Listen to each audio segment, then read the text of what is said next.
भगवद गीता का ज्ञान उन सभी लोगों के लिए है जो मोह में पीड़ित है, जिन्हें वासनाएं तंग करती है और जो अपने जीवन को लेकर कंफ्यूजन से भरे हुए हैं। वैसे भगवद गीता का ज्ञान अर्जुन को दिया गया, तो सवाल किसी ने किया कि जो ज्ञान है वो दुर्योधन को क्यों नहीं दिया गया। यदि श्री कृष्ण ने दुर्योधन को ज्ञान दिया होता, दुर्योधन को समझा दिया होता, तब तो शायद महाभारत का ये युद्ध होता ही नहीं। हो ना हो श्री कृष्ण के मन में भी ये सवाल आया होगा, ये विचार आया होगा कि दुर्योधन को समझाना चाहिए, और शायद इसीलिए भगवान श्री कृष्ण जो है पांडवों का शांति दूत बनकर दुर्योधन को समझाने भी गए थे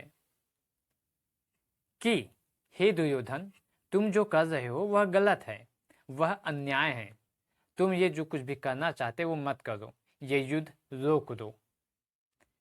तब श्री कृष्ण को जवाब में दुर्योधन ने कहा था, हे श्री कृष्ण, तुम मुझे मत समझाओ कि क्या सही है और क्या गलत है, क्योंकि मुझे अच्छे से मालूम है कि क्या सही है और क्या गलत है, क्या न्याय है और क्या अन्याय है। मुझे मालूम है, मुझे अच्छे से मालूम है कि मैं गलत कर रहा हूं।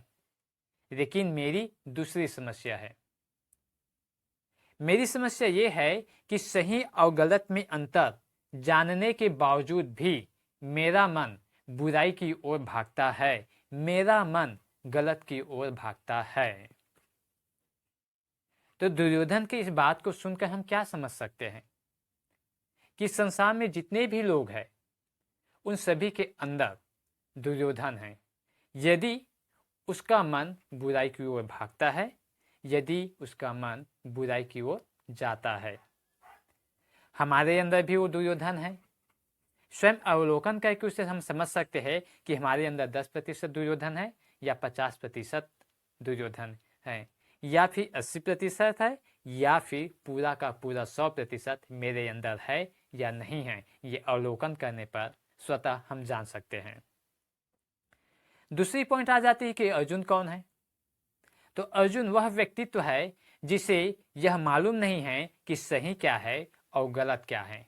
अर्जुन वह व्यक्तित्व है जिसे मालूम नहीं है कि क्या न्याय है, क्या अन्याय है, क्या उचित है और क्या अनुचित है। ऐसे लोगों को अर्जुन कहते हैं। तो आप अपने स्वयं का अवलोकन करके जानने की कोशिश कीजिए कि आपके अंदर अर्जुन है या फिर दुर्योधन है। यदि अर्जुन है तो कितना प्रतिशत है, और यदि दुर्योधन है तो वो कितना प्रतिशत है। समाज के कुछ पढ़े लिखे अनपढ़ लोग ये सवाल करते हैं कि यदि श्री कृष्ण भगवान है तो वह अर्जुन को हिंसा करने के लिए या युद्ध करने के लिए प्रेरित क्यों कर रहे हैं। मतलब ये हुआ कि भगवद गीता युद्ध को प्रमोट करने वाली ग्रंथ है, ऐसा उनका कहना है। तो एक्चुअली में भगवद गीता या फिर श्री कृष्ण कभी किसी को युद्ध करने के लिए प्रेरित नहीं करते हैं। दरअसल में इसके पीछे का रहस्य ये है कि हमारा जिस समय में जो कर्तव्य होता है उस कर्तव्य को निभाने के लिए कह रहे हैं। एक योद्धा का अपना एक कर्तव्य होता है, पत्नी की अपनी एक कर्तव्य होती है, विद्यार्थी का अपना एक कर्तव्य होता है, और एक व्यापारी का अपना एक कर्तव्य होता है। उन कर्तव्यों को निभाने के लिए भगवद गीता हमें प्रेरित कर रही है। अब योद्धा का क्या कर्तव्य हो सकता है, एक विद्यार्थी का क्या कर्तव्य होता है, वो तो आप समझ ही सकते हैं ना। कर्तव्यों की पालन को निभाने के लिए भगवद गीता हमें प्रेरित कर रही है।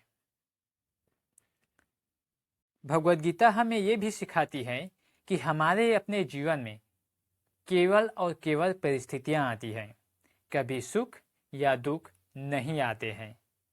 हमारी मन स्थिति सुख या दुख को अनुभव करती है, और उन अनुभवों के आधार पर फिर हम परिस्थितियों को बदलने की कोशिश भी करते हैं। लेकिन भगवद गीता हमें कहती है परिस्थितियों को बदलने की कोशिश मत करो, अपने मन की स्थिति को बदलने की कोशिश करो। जो परिस्थिति होती है वही यहाँ पर युद्ध का प्रतीक है, और जो युद्ध होता है वो हमारी परिस्थिति का प्रतीक है। तो एक्चुअली में परिस्थितियों में यदि मोह, ममत्व, अज्ञानता, ये सारी चीजें डाल दी जाएं, तब हम दुखी हो जाते हैं।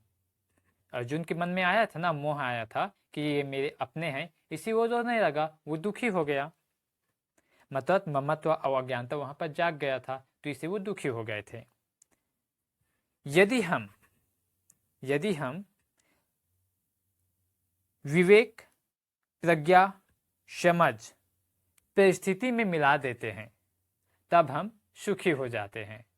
और ये सारी चीजें हमें भगवत सिखाती है, भगवत गीता सिखाती है। किसी के जीवन में जब परिस्थितियां आती हैं, तब मनुष्य का 3 तरह का रिएक्शन हो सकता है, या फिर 3 तरह के अलग अलग व्यक्तित्व हो सकते हैं। पहला वो जो परिस्थिति को देखकर भाग जाते हैं, मतलब कि पलायन हो जाते हैं। एक व्यक्तित्व वो होता है। तो यहाँ पर अर्जुन भी कुछ ऐसे ही कर रहे हैं। जब युद्ध या परिस्थिति उसके सामने दिखाई दिया, तो तब वह कहते हैं कि इससे बेहतर तो होगा कि मैं सन्यासी बन जाऊं, मैं वैराग्य को धारण कर लूं। दूसरा पॉइंट आता है कि परिस्थिति को बदल दिया जाए। तो जैसे हमारे जीवन में कोई परिस्थिति आती है ना, तो हम कहते हैं ना कि हे भगवान, आपने ये क्या कर दिया। बेहतर होता कि ये परिस्थिति मेरे सामने ना आई होती। तो लोग उस परिस्थिति को बदलने की मांग करने लगते हैं। दूसरा व्यक्तित्व ऐसा होता है। अब तीसरा व्यक्तित्व की बात करते हैं। तो तीसरा व्यक्तित्व होता है जो पीड़ा को महसूस करते हैं, मतलब कि खुद को कोसते रहते हैं या फिर किस्मत को कोसते रहते हैं कि मुझे ये दर्द हो रहा है, मुझे ऐसा हो रहा है, मुझे वैसा हो रहा है।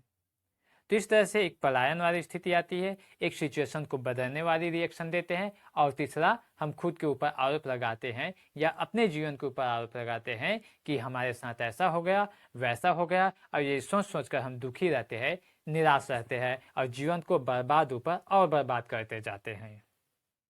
भगवद गीता का डीपली स्टडी करने के बाद हमें इस बात की जानकारी मिलती है कि इस जगत का, इस संसार का निर्माण सुखी होने के लिए हुई है, दुखी होने के लिए नहीं हुई है।